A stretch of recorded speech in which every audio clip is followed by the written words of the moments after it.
Boa noite, graça e paz. Sejam todos e todas bem-vindos e bem-vindas para a nossa leitura do texto, da leitura do nosso Evangelho de Marcos, no nosso podcast sem nome, né?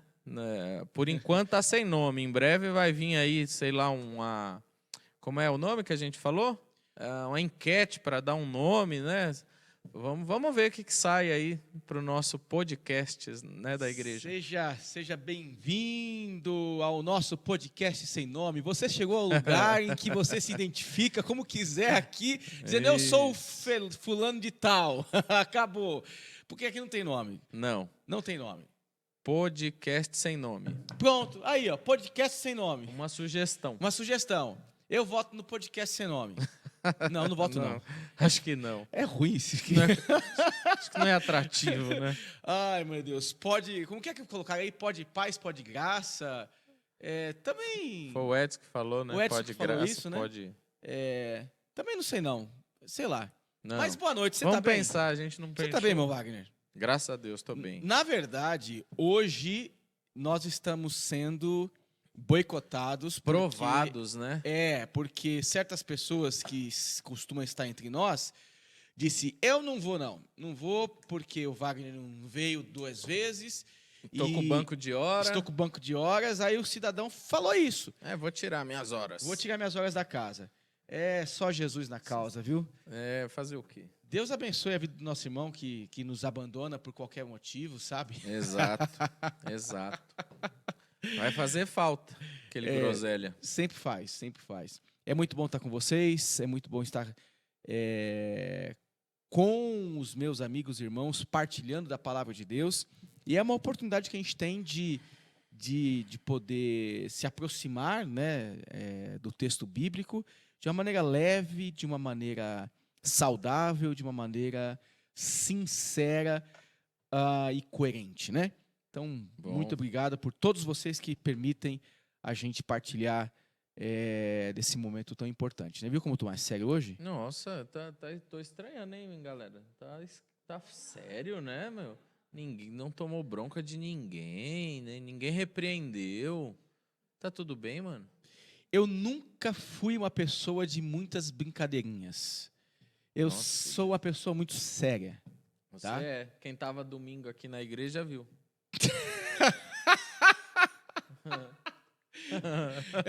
Pera, que domingo? Porque quem tá é verdade. Esse nosso podcast sem nome é escatológico, entendeu? É verdade. Hoje nós gravamos, vai sair no ar não sei quando, mas é um domingo. Até lá você vai fazer graça em outro domingo, vai dar certinho. Você vai ver, na hora que soltar esse episódio no ar, no domingo anterior você vai fazer outra graça. Gente, deixa eu compartilhar com vocês um negócio. Minha esposa deu bronca em mim. Ela deu bronca em mim. Muito bem, Priscila, parabéns. A mulher sabe edifica a sua casa. Ela deu bronca de mim. Disse, nossa, Tá você certo. me faz passar muita vergonha. Até porque não tinha nada daquilo que eu tinha falado, que pra ela representa muita coisa, entendeu? Pronto, isso não entenda. Deixa no ar, que é melhor pra você, pra sua sanidade. É melhor, tá bom? Então vamos pro que interessa. Vamos voltar. Né? Tá vendo? O inimigo tá te usando. Vamos ter que começar a editar mesmo esses vídeos, viu? Antes de deixar no ar. Vamos lá, né? Bora orar, bora agradecer a Deus por mais um dia, por mais esse privilégio da gente poder estar junto mais uma vez, mais uma semana, meditando no texto bíblico, no Evangelho de Jesus, no Evangelho de Marcos, certo? Vamos orar pelo Renato, onde ele estiver, para Deus abençoar ele nesse momento. E eu tenho certeza que o coração dele está aqui com a gente também. Se ele pudesse, estaria aqui, né? Não tenho dúvida. Oremos? Orei. Orei você ou orei eu? Orei eu. Então vai. Senhor Jesus, obrigado por esse momento, Jesus. por essa oportunidade de poder ler a sua palavra, Senhor.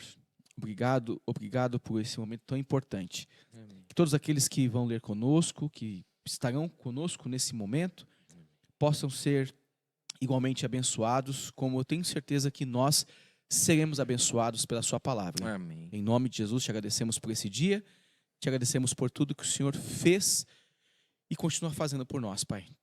Muito obrigado. Amém. Amém, mano. Amém.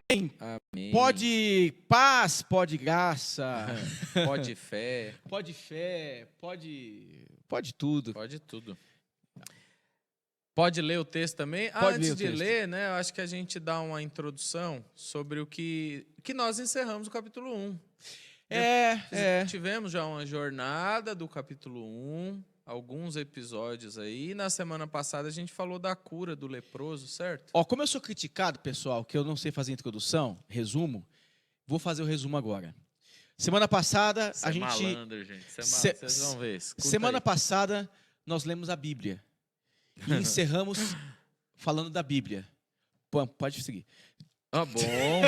Muito bom. Muito bom resumo. Muito bom resumo. Muito bom. Foi mexer no bicho aí, ó. Cutucamos a onça, né? Aí, começou as graças. Cura do leproso. Não foi isso que a gente terminou o capítulo 1 do Evangelho de Marcos? E o interessante do desfecho aí desse primeiro capítulo, do relato de Marcos, o que me chamou muita atenção na leitura foi quando Jesus... o texto diz que ele, cheio de compaixão, estende a mão e toca no leproso, né? Sim. Conferindo a ele o desejo dele. O leproso queria ser curado e Jesus diz assim: eu quero. Porque o leproso chega todo cuidadoso, né? Porque ele era aquele cara excluído da sociedade, o cara que tinha que se identificar como leproso, o cara que há quanto tempo não sentia um toque humano, né? E ele então chega todo educado: se quiser, o Senhor pode me curar. E Jesus, prontamente, cheio de compaixão, diz: eu quero, seja purificado. E o homem, então, é purificado, né? E nós, então, falamos um pouco disso, falamos sobre a advertência de Jesus a ele: ó, não sai falando, não, dá uma seguradinha aí, porque Jesus tinha um plano, Jesus tinha um objetivo, Jesus não queria antecipar o seu ministério ou encurtar o seu ministério. Então, por isso que Jesus pede para ele não sair noticiando, mas cumprir com aquilo que a lei mandava, aquilo que Moisés ordenou na lei, né, de dar testemunho na sinagoga, levar lá a sua oferta. E foi isso aí que a gente viu. Mas o cara não se conteve. Pensa num cara excluído que quer colocar de volta ao convívio. Um cara que era doente. Exato, foi difícil para esse leproso. Se conter? Só que isso, de certa forma, prejudica o ministério de Jesus, porque diz que ele não pode mais ficar em Cafarnaum, ele não pode ficar mais na cidade. E aí ele fica zanzando, né? Ele fica em nenhuma cidade. O desfecho do capítulo vai dizer que, por conta da notícia, Jesus não podia mais entrar publicamente em nenhuma cidade, mas ficava fora, em lugares solitários. Sim. Mas mesmo assim, vinha gente de todas as partes e acabava encontrando Jesus. Mas aí os evangelhos não têm relatos do que acontecia nesse período aqui que Jesus estava meio que fugindo das pessoas, né? E aí, então, a gente vai para o capítulo 2 do Evangelho de Marcos, onde também haverá uma cura, né? Onde também Jesus efetuará uma cura. Uhum. Mas tem outras nuances, tem outros detalhes, tem a fé de outras pessoas envolvidas nessa cura, tem um movimento, tem o retorno de Jesus à cidade de Cafarnaum. Então a gente vai ler os 12 primeiros versículos. Leiai-vos. Então vamos lá. Capítulo 2 de Marcos. Poucos dias depois do que? Dessa cura do leproso, né? Tendo Jesus entrado novamente em Cafarnaum, o povo ouviu falar que ele estava em casa.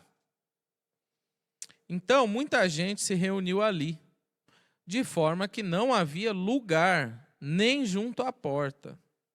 E ele lhes pregava a palavra. Vieram alguns homens, trazendo-lhe um paralítico, carregado por 4 deles. Não podendo levá-lo até Jesus, por causa da multidão, removeram parte da cobertura do lugar onde Jesus estava, e pela abertura no teto, baixaram a maca em que estava deitado o paralítico. Vendo a fé que eles tinham, Jesus disse ao paralítico: Filho, os seus pecados estão perdoados. Estavam sentados ali alguns mestres da lei, raciocinando em seu íntimo. Por que esse homem fala assim? Está blasfemando. Quem pode perdoar pecados a não ser somente Deus? Jesus percebeu logo em seu espírito que era isso que eles estavam pensando e lhes disse: Por que vocês estão remoendo essas coisas em seu coração? Que é mais fácil dizer ao paralítico: os seus pecados estão perdoados, ou levanta-se, pegue a sua maca e ande. Mas para que vocês saibam que o Filho do Homem tem na terra autoridade para perdoar pecados, disse ao paralítico: eu lhes digo, levante-se, pegue a maca e vá para casa. Ele se levantou, pegou a maca e saiu à vista de todos, que atônitos glorificaram a Deus, dizendo: nunca vimos nada igual. E aí, meu amigo Fernando, por onde começamos o nosso comentário do capítulo 2 aí de Marcos? Por onde começamos a falar sobre a cura desse paralítico que tinha bons amigos aí, né? Pena que o Renato não está aqui para falar. Então, Renato, o que você tem a dizer? Então, Renato, não está aqui. Mas o Ítalo está ali, ó. Vamos falar, e aí, Ítalo? E aí, Abner? O Abner também, né? Aí os caras falam assim, não, minha função aqui é a multimídia, é a mesa, é o som, é a câmera. É dirigir vocês, é controlar vocês. Os caras estão ali assim, ó, se vira, dá seus pulos.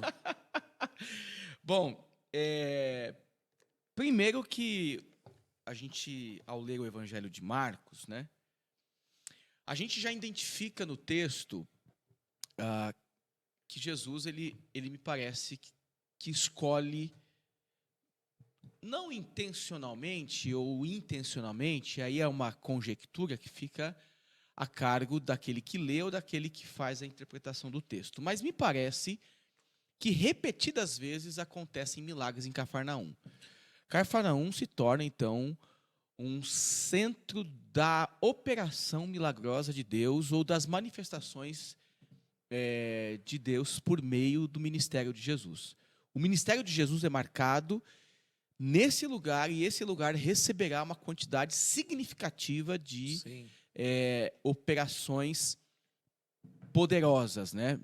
De milagres, né? Então, novamente, Jesus então está nessa cidade de Cafarnaum, sede dos seus milagres, né? E a Bíblia vai dizer, então, que uma grande multidão, muitas pessoas, se reuniram ali. Se nós quando a gente pensa em multidão, e eu gosto muito de falar dessa relação da leitura do texto versus a nossa compreensão no século XXI. Quando você fala multidões, baseado no que a gente pensa por multidões, você não pensa numa quantidade de 10 mil pessoas, menos de 10 mil pessoas, menos de 1.000 pessoas. Você pensa numa quantidade muito grande, multidão. Só que se você levar em consideração que as cidades eram cidades pequenas, vilarejos, aldeias, constituídas em grande parte, né, por família da família, parente do parente, amigo e que se tornou casado com o parente, meio igreja, né? Igreja é isso, né? Igreja as crianças vão crescendo, vão casando com um, casando com o outro, e assim vai. Isso é também expressão de uma relação comunitária.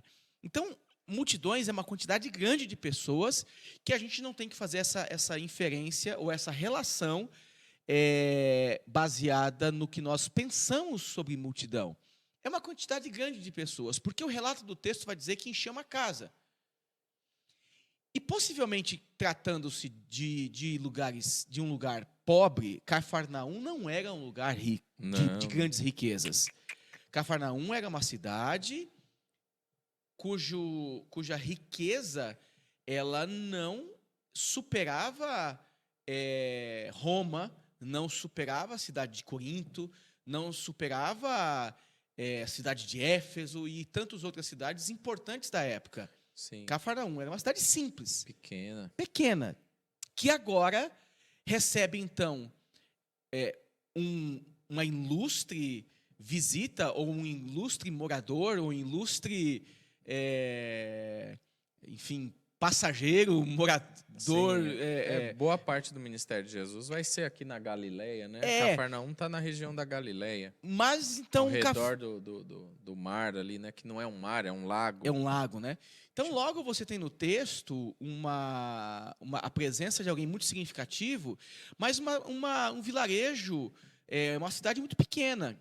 Uma cidade pequena comparada com as demais e uma cidade com menos recursos financeiros comparado com as demais. Sim. Mas o fato é, então, que as pessoas estão se reunindo justamente porque esses lugares de menor expressão, eles também carregam uma mística, crenças muito próprias do seu contexto. Quando se tinha pessoas, como a gente já falou aqui, doentes, pessoas com problemas, elas eram levadas em determinados lugares e elas esperavam certas curas. Existiam aqueles que eram reconhecidamente procurados, né, por aquilo que eles operavam ou buscavam fazer, que também estava relacionado com curas, com uma série de coisas, adivinhações e daí por diante. Só que chega aqui no texto, então, nós temos Jesus em uma casa, e essa casa é rodeada por uma grande quantidade de pessoas, ao ponto de encher a casa de tantas pessoas que ninguém conseguia mais entrar. Ficou gente na porta. O texto diz que tinha gente impedindo a passagem, né? Impedindo então a estava passagem. cheio. Exatamente. Então, as casas, de modo geral, nessa região, ou eram casas de um cômodo só, Sim. ou eram casas maiores, porém térreo. Você não tinha nessas regiões grandes quantidades de casa com 2 andares, como se tem em Roma. Não tinha sobrado, né? Não tinha sobradão, né? Era tudo casa térreo. Sim. Só que casa de um cômodo só. Diz que havia escadas laterais, né? Geralmente. Que dava acesso ao telhado. Ao telhado, que era um telhado muito simples também, né? Sim. Era um telhado com forro de palha, com uma esteira, eles forravam com uma esteira, com colunas maiores, e assentavam barros sobre essa esteira e essas vigas, né?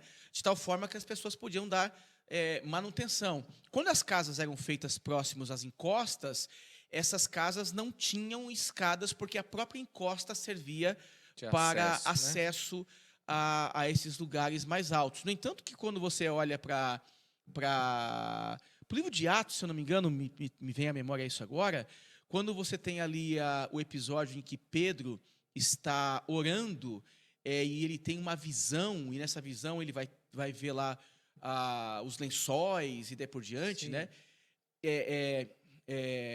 Mas nesse ambiente de oração, Pedro está no telhado. Pedro está na varanda da casa, né? na parte superior da casa, né? Então, nessa parte superior é justamente por onde, de fato, alguma coisa vai acontecer aqui no texto muito, muito, muito especial. Então, o pano de fundo é: Jesus está num lugar que se torna um lugar em que ele estabelece maior quantidade de milagres, mas uma grande quantidade de pessoas passa a segui-lo porque elas estão desesperadas com os seus problemas e precisam de cura, precisam de grandes atuações da parte de Deus ou buscar alguma coisa que traga solução para os seus problemas, né? Sim. E aqui, no caso, obviamente, Jesus é esta solução. Mas é interessante pensar, então, que o texto, inicialmente, a gente tem essa quantidade de pessoas e, quando essas pessoas passam a entrar dentro da casa, ele faz aquilo que me parece que se torna uma marca do seu ministério, né? ele ensina. O texto diz que ele pregava a palavra, né? Ele ensina. As pessoas eram atraídas por Jesus. Os episódios aqui estão interligados, né? A cura do leproso faz com que a fama de Jesus aumente, as aldeias e povoados ao redor de Cafarnaum ficam sabendo, a popularidade de Jesus vai aumentando, sim, Jesus fica anônimo por um tempo, de repente ele retoma o convívio das pessoas queridas de Cafarnaum. Porque ali em Cafarnaum estava Pedro, André, João, né? Esses 4 primeiros discípulos que ele chama, que a gente já falou, voltam às casinhas aí, que vai ter esse episódio aí do chamado dos 4 primeiros discípulos. Então Jesus retorna, e aí tem tudo isso que você narrou.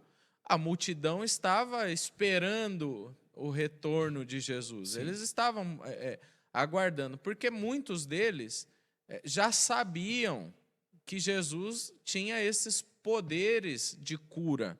Então, muitos estão ali seguindo Jesus porque não estão interessados na pessoa de Jesus. Jamais. Não, vamos ali porque Jesus tem o que nos ensinar, por mais que ele está sempre pregando a palavra, sempre está falando de Deus, sempre está falando do reino, mas eles estavam mais interessados naquilo que Jesus podia fazer do que na pessoa de Jesus.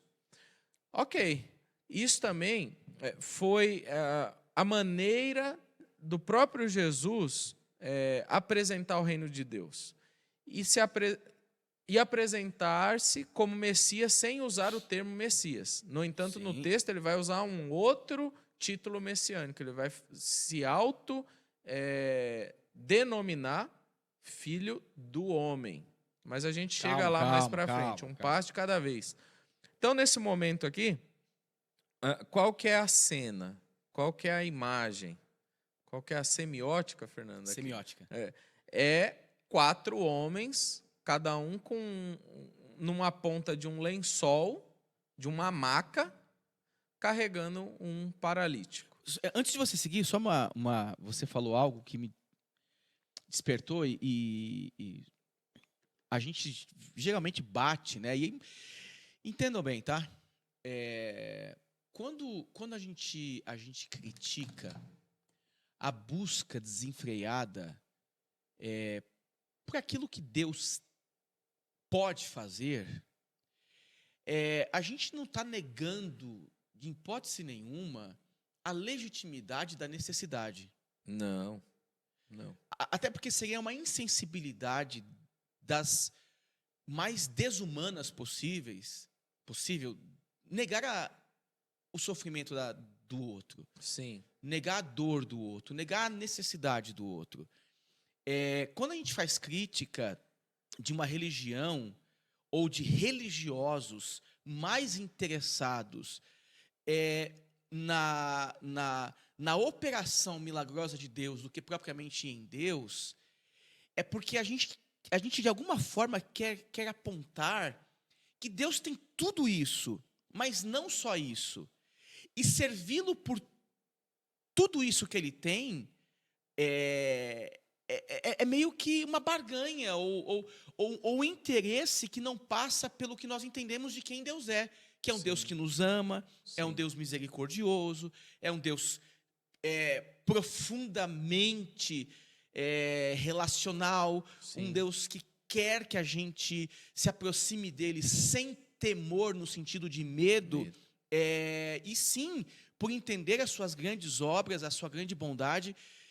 Mas, por outro lado, a gente sabe que existem pessoas que vão entrar aqui na presença de Jesus com a sua filha morta. Sim, desespero, clamor, total. Tem pessoas que vão entrar aqui na presença de Jesus, como aconteceu nos episódios anteriores, com uma doença que não só o excluía da sociedade, mas também retirava a sua dignidade e o seu direito de pertencer a algum lugar. Sim. Então, poxa, pega lá, Wagner, fazendo uma aproximação dessa imagem e a partir dessa proposta viva, ocupando-se aí você usou a semiótica, né? As palavras são vivas, né? E existe um espírito por trás das palavras que está relacionado aos indivíduos, né? Cara, isso acontece hoje Sim. também. Não, eu entendo. E quando eu fiz a crítica... Não, eu falo porque a gente faz, as igrejas, nós Sim, fazemos. sim. Eu nem ouvi você fazendo a crítica. Na verdade, eu penso no que nós fazemos, as igrejas que têm um pouco mais de consciência bíblica, né? Sim. De apresentar por meio do ensino a palavra. A gente, de modo nenhum, quer. Não é deslegitimar o sofrimento humano. Imagina. Mas é só apontar a simples leitura do evangelho do jeitinho que a gente está fazendo. Porque, assim, quando Jesus se ausenta e se torna anônimo aqui, no capítulo 1 para o capítulo 2, ele simplesmente está querendo evitar isso mesmo. Sim. Por quê? Porque, dessa maneira, a sua popularidade aumenta, as pessoas vão continuar vindo. Então você está querendo dizer que Jesus não quer curar? Não, ele cura. Só que ele não... muitos, não a todos. A gente já falou disso nos episódios anteriores aí. Ou em outro... Nos episódios anteriores. Ele cura. Mas nesse texto que nós lemos anteriormente, fala, foram muitos. Não todos. Mas ele não curou todos que foram até ele. Então isso vai acontecer. Jesus vai curar. Ele tem compaixão, ele tem amor, ele tem prazer. Quando o leproso pergunta, se quiseres, pode me curar? Ele fala, é lógico que eu quero ver todo mundo bem. Qual o desejo de Deus? É que a gente esteja ligado a Ele. Simples assim. Então, antes de qualquer cura e manifestação milagrosa, o que Jesus está fazendo é reconciliando a humanidade com Ele. A ideia é que as pessoas entendam que Ele está iniciando, implantando o reino de Deus. Algo que para a religião judaica era futuro, Jesus está trazendo para o presente, aqui e agora. É isso que eu quero que vocês entendam. Então, para que vocês entendam isso, tem algumas regrinhas, né, que o judaísmo já identificou, que o Antigo Testamento já apontou. Então, eu tenho que fazer alguns milagres. Então, de Deus, querer ver todo mundo bem, querer curar. É dele, ele não quer, não era para ser assim. Né? Como eu brinco de vez em quando, deu errado, nós demos errado, a gente deu ruim. Então, Jesus vem para consertar o que deu ruim. Então, quando eu digo assim que muitos estavam indo atrás de Jesus por aquilo que ele podia fazer, é porque não tinha ainda compreendido que o que ele veio fazer era muito maior do que uma cura.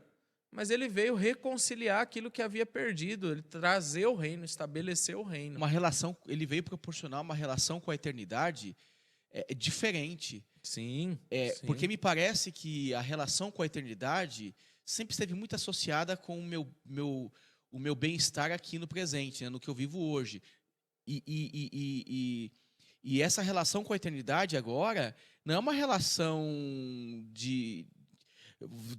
eu vou fazer favores e Deus vai causa e efeito. Causa e efeito, né? Faço, é uma relação de misericórdia, retribui. é uma relação de amor. Deus não fica contabilizando acertos e erros. Não. Imagina. Isso é uma teologia maluca.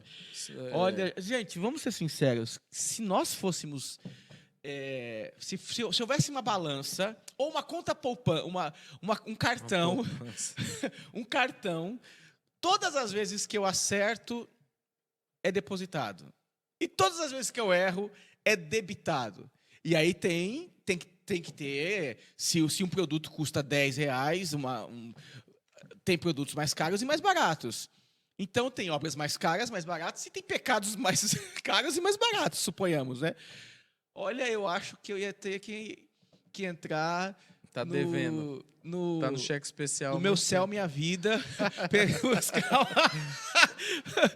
algum plano aí do governo divino, né? Do governo divino para tentar. Sim, porque eu não teria condições, não, de ter acesso a esse negócio chamado de eternidade, não. Mas isso... Eu quis fazer essa reflexão porque... Esse questionamento, Wagner, porque a gente no século XXI, a gente continua então tendo essas pessoas que vão frequentar as nossas igrejas ou vão ir em lugares de oração com essas dificuldades. E é interessante que hoje a gente continua tendo Jesus falando com toda a humanidade, conosco. Sim. Conforme a Bíblia, aí eu vou me usar do versículo bíblico, né? O Senhor continua falando hoje por meio dos seus santos profetas, dos seus apóstolos, da sua igreja, do seu espírito, da sua palavra. Ele continua falando conosco, né? Sem dúvida. E nós somos esses instrumentos que ensinam do Evangelho, sobre o Evangelho, para que essa pessoa viva o Evangelho, para o Evangelho e pelo Evangelho. E viva o Evangelho. É. A gente vive para que outros vivam. Exatamente. A gente continua proclamando e tentando viver aquilo que Jesus iniciou, só isso. E nessa caminhada da vida, essa regra de retribuição em relação a Deus, a gente vai sair perdendo. Não tenho A dúvida. gente vai sair perdendo. Se Deus ficasse contabilizando, a gente saía perdendo. É isso que eu quero dizer.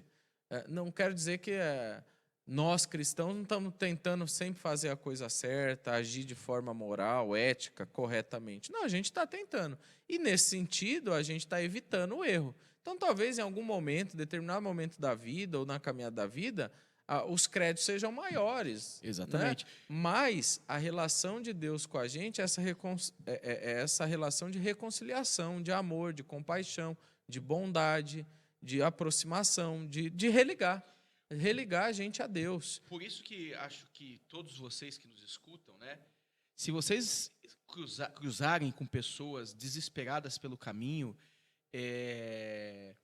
buscando milagres, anunciem as palavras de Jesus. Essa pessoa pode ser... Escutem a palavra pode, no sentido de possibilidade. Não no sentido de determinista. Entendi. Encontrou a gente pela vida que está angustiada, que está em sofrimento, que está indo para o culto só por conta de uma necessidade específica, incentive essa pessoa a ir buscar a Deus, mas ensine ela o caminho correto pelo qual ela deve andar. Sim. Ensine. Crescendo ela não se desviará. Ensine ela. A pessoa está chegando, né? Ensine. Mostre o Evangelho para ela. Porque dessa forma, ela certamente alcançará maturidade, porque nem todo milagre acontecerá, nem toda pessoa será curada, nem todos vão alcançar certas experiências na vida, porém, se acontecer com ela, ela dará glória a Deus, e se não acontecer com ela, ela continuará dando glória a Deus. Tudo bem. Porque ela entendeu o Evangelho. Tipo Paulo. Acabou. Que curava os outros, mas tinha um espinho na carne e tá tudo bem. Acabou. Embora. Acabou. Já orei. Ele fala, né? Já orei 3 vezes. Deus não quer me curar, tá tudo bem. Exatamente. Segue o jogo, e era um problema físico mesmo, né? Segundo alguns textos, Gálatas e outros textos vão falar sobre esse problema que ele tinha. Enfim, é um problema de saúde mesmo. Bora. E aí a gente volta para os caras aqui, né? Não que a gente tenha saído, porque a gente continua comentando do Evangelho. Chega os amigos carregando um amigo paralítico, né? Que é maravilhoso, né? Sensacional. Aqui tem muita coisa que a gente pode falar sobre amizade. O reino de Deus não é... A gente não vive citando Hans Burke aqui, o reino de Deus é um reino de amigos. Tá aqui.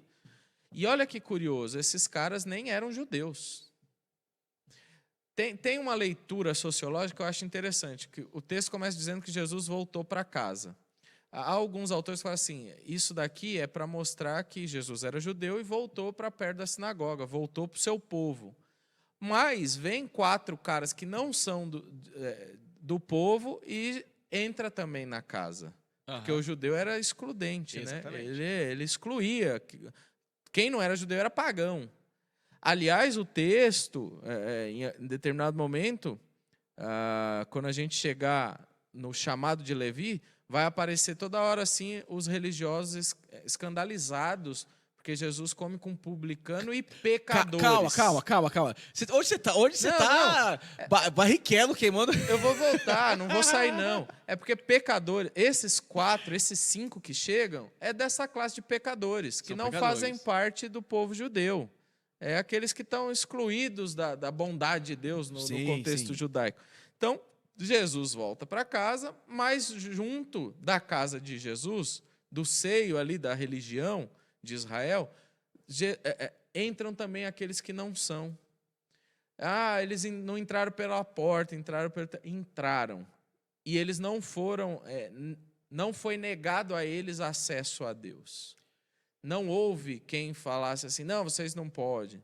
Pelo contrário, eles chegam, eles abrem o telhado, descem ali, os amigos descem o amigo paralítico diante de Jesus, né? E Jesus o recebe. Eu fico imaginando essa família, porque, gente, olha só. Quis quebrar meu telhado. Olha só, não é diferente de hoje, não. Hoje, quem manda na sua casa? A Simone. Depois a Simone. As meninas. As meninas. Quem é você na sua casa? Eu sou o último. Alguma coisa. Eu fico imaginando essa casa que tinha um chefe. E não era o dono da casa. E tradicionalmente, né, aí falando da cultura desse lugar, né, as mulheres elas eram as líderes da casa e o marido seguia as regras dessa liderança familiar. Sim. Dessas lideranças familiar. Aí imagine essa mulher tá com Jesus na casa dela, ela limpou, ela organizou com toda a família a casa, os filhos, os meninos, todo mundo estava lá, preparando para receber Jesus, tudo limpinho, a casa lota. E, gente, o teto é de barro, o teto é de palha. Conforme vai quebrando, fez uma sujeira, hein? Vai bagaçando tudo ali, é uma bagaceira só. Sim. E aí, de repente, o negócio tudo detonado, quebrando, sujando para tudo quanto é lado. Por isso que forma um clarão, né? O pessoal forma uma roda porque está caindo coisa. Não está formando uma roda porque...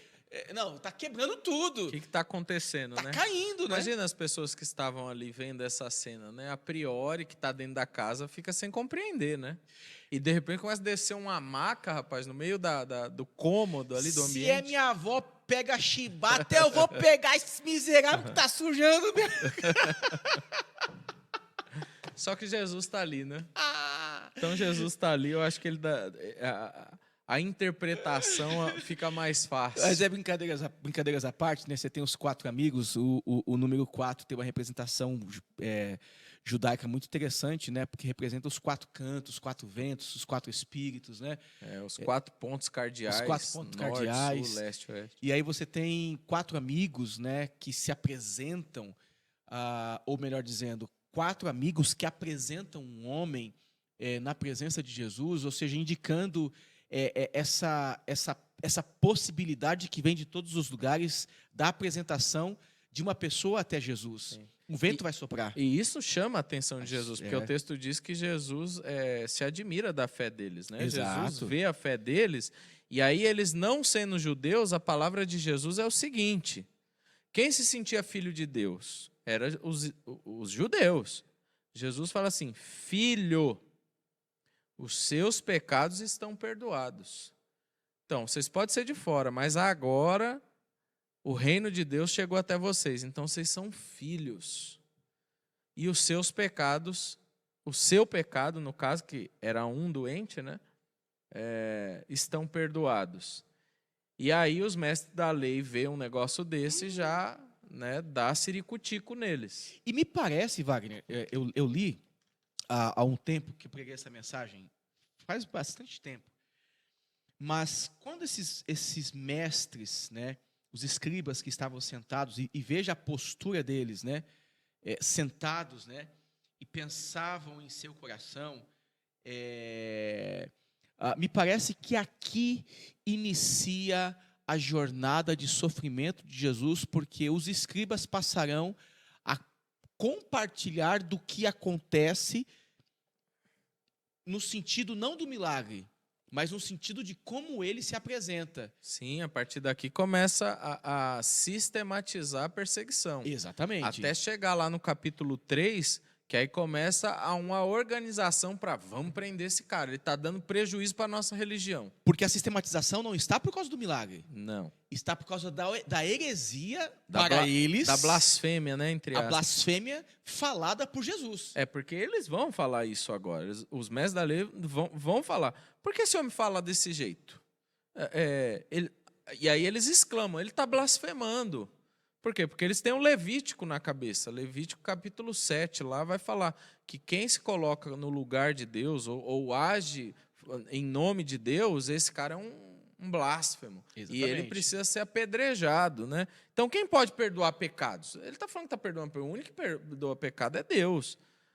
Então, eles tomam para si a rigidez da religião e a rigidez das leis. E também por conta... Aí nós temos um outro aspecto também, né, Wagner? Que é o fato de que as enfermidades, as doenças estão relacionadas ao pecado. Isso no contexto, na cabeça judaica, né? No entanto, em algum momento do ministério de Jesus, alguém vai perguntar... Os discípulos perguntam, né? Quem pecou? Este... Ou os pais? Ou os pais, o cara né? era doente. Mas quem que pecou? Foi ele ou os pais? Porque essa lógica estava impregnada na mentalidade judaica do tempo. E é uma lógica que passa por um entendimento errado da questão da visitação de geração a geração. Existem alguns textos que foram mal interpretados, onde eles acabam aplicando aquela ideia... Nossa, hoje eu estou com a cabeça, Wagner. Meu Deus do céu, antes do podcast aqui, eu já estava com dificuldade de esquecer as coisas, né? Mas eu não estou falando de predestinação. Eu estou falando do sofrimento que vai passando um para o outro. Hereditarismo. Hereditarismo. Obrigado. Veio o fio. Veio o fio. Se acreditava muito no hereditarismo, né? Isso. De maldição. Maldição hereditária. A maldição hereditária. Ó, agora veio, hein? Agora veio o sopro. Veio o sopro. A maldição hereditária. Isso por algumas interpretações erradas, que inclusive os crentes fazem até hoje, né? Sim. Pelo hereditarismo. O fulano de tal tinha tal problema, esse fulano também tem tal problema, então isso é uma herança hereditária de sofrimento espiritual, e na teologia de Jesus isso não existe. Não. Né? Na teologia do Novo Testamento não existe maldição hereditária. Não é uma prerrogativa do Novo Testamento. É uma crença judaica em alguns elementos e algumas formas de Deus sentenciar alguns tipos de problemas por conta da desobediência. Vou visitar a sua geração. Tem lá, quem está errando? É você, suas filhas e as suas netas. Então, é a sua geração. Está todo mundo ali. Não quer dizer que depois que nasceu, o fulano que depois que nasceu, aí vai indo, né? Não é isso. Mas então está muito relacionado à questão do pecado. O pecado está muito relacionado às enfermidades, né? Sim. Perdão, as enfermidades estão muito relacionadas ao pecado, né? Na cabeça deles, sim. Exatamente. Por isso que eles exclamam, né? Esse cara é um blasfemo. Ele não pode perdoar pecado. Quem que é ele para perdoar pecado? Exatamente. Então, Jesus é um cara sensível. O texto vai dizer que ele percebe. Por que vocês estão remoendo essas coisas no coração de vocês? Deixa eu dar uma aula para vocês, então. Já que vocês são mestres da lei, eu vou dar uma aula para vocês. Mas, cara, que Jesus lindo, né? Ele é bom, mano. Que Jesus lindo. Porque ele vai perceber... O narrador aqui, Marcos, está dizendo que ele percebeu o Espírito. Qual a intenção desses caras? Por que vocês estão... discernir o Espírito é exatamente isso. Qual a intenção por que vocês estão remoendo isso? Qual a intenção de vocês? Espera aí. Como eu sei qual é a intenção de vocês, deixa eu dar uma palavrinha para vocês. O que é mais fácil dizer para o paralítico? Os seus pecados estão perdoados? Ou levanta-se, pega a sua maca e ande? Então, para que vocês... Aí vai chegar no Filho do Homem. Mas, a priori, Jesus vai falar assim, eu vou tirar do abstrato. Por quê? Porque perdoar pecado, como é que se mede isso? Não tem como medir. Fernando, seus pecados estão perdoados. E aí? Mas para que vocês saibam, eu vou tirar do abstrato e vou trazer para o concreto. Pega a sua maca, levanta Tá louco. e anda. Era isso que vocês precisavam? Para saber que eu perdoo o pecado? Então vai, amigão, levanta. Então, aí tem duas coisas. Você falou algo aí e veio o sopro junto, sabe? Ó, que Ó, benção, isso é bom. geralmente, pessoal, quando o Wagner fala, o sopro do Espírito vem. Ó, porque que benção maravilhosa. reconhecemos um profeta diante de nós. Mas olha só, eu só quero dar um passo para trás, Wagner, porque Opa. me veio aqui uma questão muito interessante. Quando o texto diz assim, e Jesus percebendo imediatamente o seu espírito, essas palavras aqui são as palavras de Marcos, do escritor.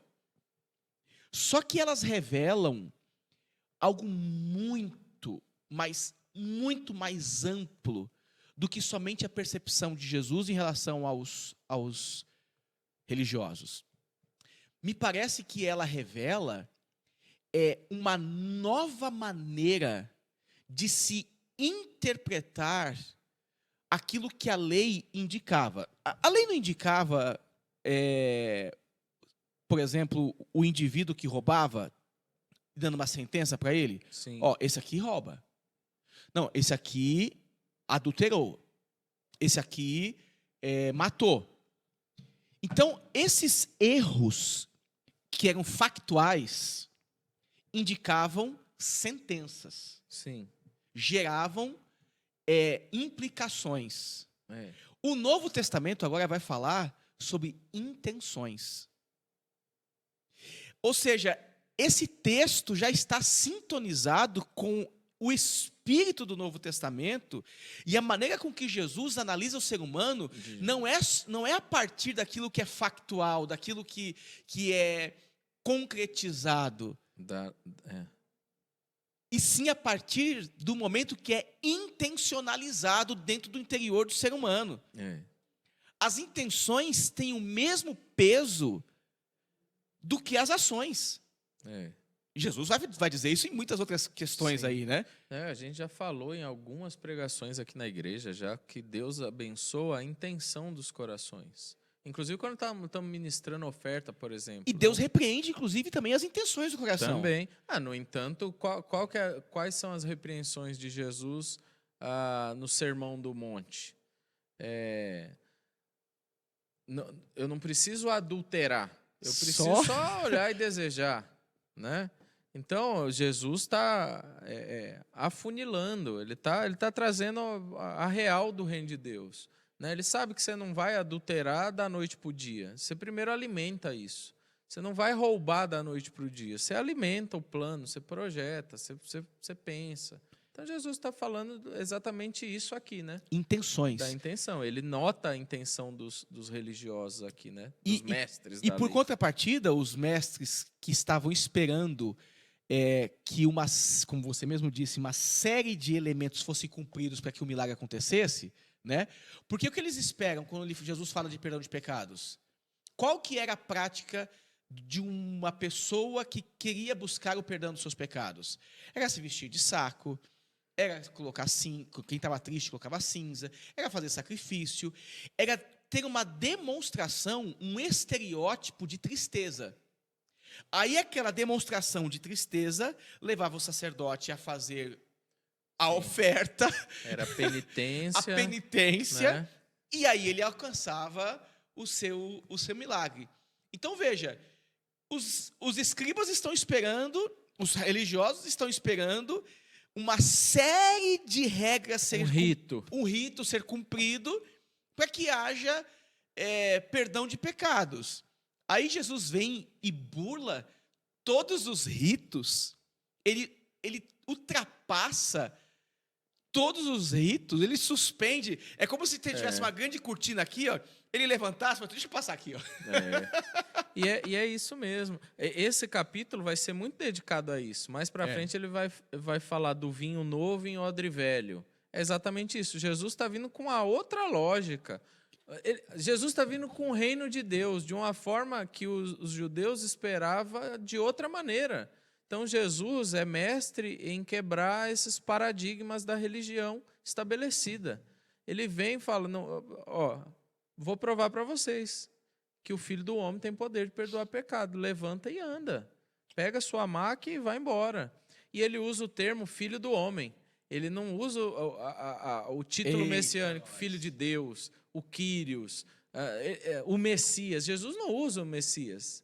Né? Quem usa Messias nos evangelhos são outros para identificar ele. Quem dizem os homens que eu sou? Um diz que é Pedro, diz que não sei o quê, diz que é Elias, diz que é blá, blá, blá. E vocês? Agora caminhando com você, eu sei. Tu és o Cristo, Filho de Deus, né? No capítulo 8 de Marcos, Pedro vai falar isso lá em Cesareia de Filipe. Então, Jesus vem aqui e fala, eu sou o Filho do Homem. É um termo que o profeta Daniel usa, né? Sim. E olha que legal, o Filho de Deus não dá carteirada nem operando milagre. Ele se identifica como filho da humanidade. Filho do homem é simplesmente, eu sou filho da humanidade, sou igual a todo mundo. Como arroz e feijão. Não era arroz e feijão lá, mas contextualizando, né? Como igual a todo mundo, pesco igual a todo mundo, vivo como todo mundo. Mas esse filho do homem é o filho do homem que no imaginário da religião judaica é aquele... Salmo 2, né? E que se assemelha ao Messias. É aquele que cumpre, é aquele que cumpre com a lógica que eles esperam. Então, o Filho do Homem, o Messias, tem poder, sim. Só que ele não é armamentista. Ele não vem com um exército com ele. Por quê? Porque no imaginário deles, esse Filho do Homem vai ser aquele que vai vir com chama de fogo, com o olho pegando fogo, que vai com tropa judaicas para tomar o poder. E não é. Jesus usa a figura do Filho do Homem nesse momento, né? Ele não vai usar nenhum título messiânico, por mais que na imaginação do povo é um título messiânico. É um título messiânico. E sendo um título messiânico, ele surpreende, né? Surpreende porque esse título messiânico é dado, ou deveria ser dado, para outra pessoa, com outro modelo de autoridade, como você está dizendo, né, Wagner? Com outras qualificações. Com general. É um o general. Filho do Homem, É um aquele que general. vai dirigir o exército para tomar o poder. E aí ele vai dizer assim, esse tem autoridade sobre a terra para... O texto está dizendo isso. Autoridade sobre a terra para perdoar pecados. E disse ao paralítico, eu digo a você, levante-se, pegue o seu leito e vá para casa. Parênteses, a gente poderia aqui ficar falando muita coisa sobre a teologia do Messias, como que o Messias é visto. É uma teologia que se desdobra no Novo Testamento, nas cartas. Paulo vai falar muito sobre o Filho de Deus e outras coisas mais. Os outros textos vão apontar para isso, né? Mas aqui é uma coisa muito simples, porque só bagunça a cabeça dos religiosos. Mas isso vai piorar agora com, de fato, acontecendo um milagre. Eu digo a você, levante-se, pegue o seu leito e vá para casa. Vai para casa. Ele se levantou, no mesmo instante, pegando o leito. Eu fico imaginando, à vista de todos, como diz aqui a Bíblia, né? Ao ponto de todos se admirarem e darem glória a Deus, dizendo, jamais vimos coisa igual. Assim, coisa igual. Aí eu pergunto, eles não viram nada igual relacionado ao perdão dos pecados ou ao milagre? Ou a ambos? A ambos, né? Eu acho que a ambos. A ambos. A ambos. E um detalhe aí, você estava lendo agora, e você enfatizou, né? Vá para casa.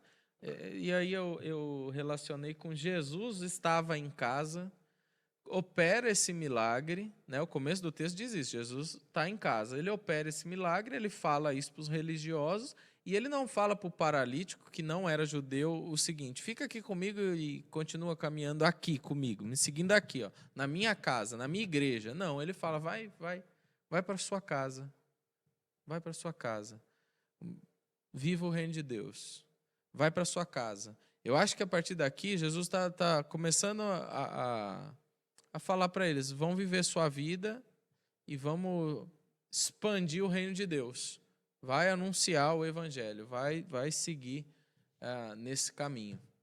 É isso. Acho que é isso. Acho que é isso. Isso é bem interessante, gente, que essa experiência, né, dos ensinos de Jesus, do anúncio do reino de Deus, são experiências tão profundas, tão profundas, que nos levam a perceber, a entender, né, esse movimento de milagre, de cura acontecendo dentro do ser humano, dentro do indivíduo, acontecendo na vida desse homem que estava acamado, nesse homem que sofria aqui, né? E de repente o texto está dizendo que ele é duplamente curado. Porque se o texto está falando muito sobre pecados, né? Eu acho que esse é o elemento fundamental aqui do texto, né, Wagner? Como você disse no início, né? O Senhor Jesus, ele vem para nos reconectar, rompendo com as barreiras impostas por uma religião falida que não dava conta de reconectar o ser humano a Deus. Sim. Eu acho, de verdade, lendo o texto hoje e relendo o capítulo 1, para mim aqui, nesse episódio, por trás das curas, está a vontade de Jesus de simplesmente restaurar o homem a Deus. Exato. Restabelecer, é isso aí que você está falando. Por trás das curas, o objetivo de Deus, de Jesus, é reconectar o homem a Ele, é trazer de volta uma humanidade que havia sido perdida. Simples assim. Por trás das cura é cortina de fumaça. Cura é para aplacar aqueles religiosos que precisavam de provas. Por trás das curas está o desejo de Deus de que a humanidade caminhe segundo Jesus. É simples assim, né? Igual 1 mais 1 é 2. Pronto. Amém. Acho que começamos bem aí o capítulo 2. Depois nós vamos falar do Levi. Vamos falar do Levi, exatamente. Vai ser interessante. Bom, a gente agradece a vocês que estão conosco. Espero que Deus continue falando com cada um de vocês e possamos todos aqui ser edificados por essa boa mensagem. Amém. Né? Por essa boa mensagem. Você que, de alguma forma, quer contribuir na nossa comunidade, o QR Code está aí. Faça as suas doações como você pode doar, da maneira que você pode. E a minha oração aqui é que Deus abençoe e console a todos os corações, todos aqueles que estão desesperados. Você que de repente nos escuta e você que está desesperado, eu quero que você aprenda conosco sobre esse Jesus que é misericordioso, que revela essa oportunidade da gente se reconectar a Ele, da gente se aproximar dEle, de a gente ter essa relação com Ele por meio da cruz, do seu Filho, da sua cruz, né? Então, que você compreenda essa mensagem como essa mensagem de esperança e dedique a Ele todo louvor, toda glória, toda honra e toda adoração. Amém. Amém? Amém. Eu iniciei orando e tu encerrarás orando. Vamos orar. Pai, te agradecemos por Jesus, te agradecemos pelo Evangelho de Marcos, te agradecemos pela revelação da tua boa palavra, Senhor. Te agradecemos, Jesus, por sermos edificados mais uma vez pelo texto da tua palavra. Ajuda-nos, Senhor, a continuarmos esse ministério. Ajuda-nos a trazermos a tua vontade para as nossas vidas e cumprirmos, ó Deus, com essa vontade que é tua, de restaurar a humanidade a Deus. Ajuda-nos a cumprirmos com essa vocação. Ajuda-nos a termos graça como Jesus. Ajuda-nos a seguirmos os passos de Jesus. Ajuda-nos também a sermos bons amigos, como os amigos desse homem paralítico. Que, de fato, vivamos na nossa comunidade, neste lugar, um reino de Deus, um reino de amigos, que te adoram em espírito e em verdade, e que o Senhor possa encontrar em nosso meio esses que te adoram em espírito e em verdade. Pedimos a tua bênção sobre nós, sobre as famílias da tua igreja, sobre cada irmão e irmã que nos acompanha nesses podcasts, onde refletimos a tua palavra. Pedimos a tua bênção sobre cada um deles, sobre cada um de nós. Essa é a minha oração e já te agradeço no nome de Jesus. Amém. Amém. Amém. Deus abençoe Deus você. abençoe. Até a próxima.